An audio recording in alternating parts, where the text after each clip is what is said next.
So 'Saint' అనే suit పుస్తకం ఎందుకు నేను పేరు అలా పెట్టాననుకుంటే, ఇది పెట్టి నేను 10 ఇయర్స్ బ్యాక్ పెట్టానండి ఇది. బికాజ్ ఇన్‌సైడ్ ఒక సెయింట్‌లా ఉండాలని. సెయింట్ అంటే చాలా సంతృప్తిగా ఇప్పుడు చూడండి నాగసాధువులుంటారు.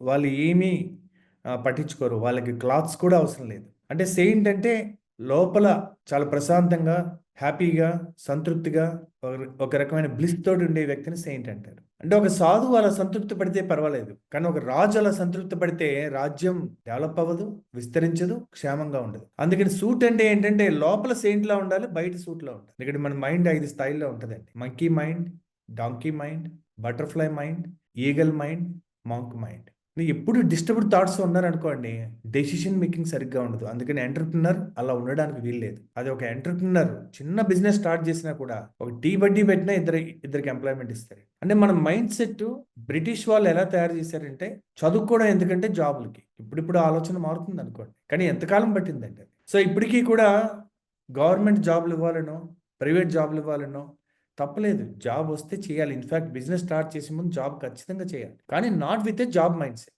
Must be with a entrepreneur mind set.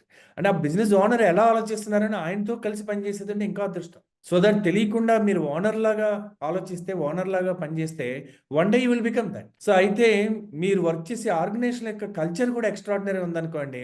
తెలియకుండా మీకు ఆ కల్చర్‌లో ఉన్న వాల్యూస్ కూడా మీకొస్తాయి. అందుకని జాబ్ చేయడం తప్పు కాదు. ఇన్‌ఫాక్ట్ రాబర్ట్ కియోసకి గారు కూడా ఈఎస్‌బిఐ జర్నీ అంటాడు. ఎంప్లాయీ నుంచి సెల్ఫ్ ఎంప్లాయిడ్, సెల్ఫ్ ఎంప్లాయీ నుంచి బిజినెస్ ఓనర్, బిజినెస్ ఓనర్ నుంచి ఇన్వెస్టర్. సో బట్ 80% ఇవాళ ఎవరైనా గనక సక్సెస్ అయ్యారంటే it is because of the mind set.